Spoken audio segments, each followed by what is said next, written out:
Nagulantang ang mga residente nang madiskubre na bangkay pala ng babae ang laman ng isang maleta na natagpuan nila sa isang kanal sa Barangay Tanyag, Taguig City kahapon ng umaga.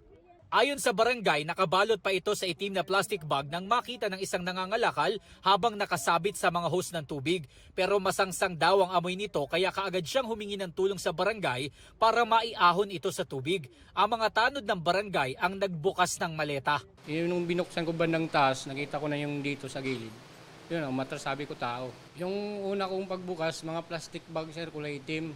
Tapos mga kumot. Tapos plastic ulit. Tapos binalot pa siya ng sako sa parcel. Tapos nakalagay pa rin doon sa lalim, plastic ulit. Kaya ang tagal-tagal ko talagang siyang binuksan.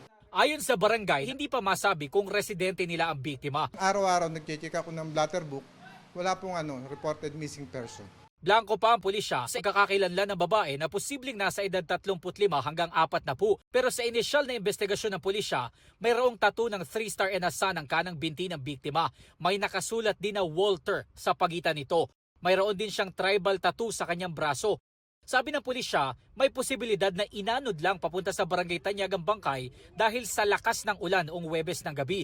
Nakipag-ugnay na sila sa iba pang istasyon ng pulis para malaman kung mayroong mga nawawalang tao na tumutugma sa deskripsyon ng biktima. We sounded the alarm sa other stations natin, sa nearby cities natin o other units. Nag-alarm kagad kami through our operation center.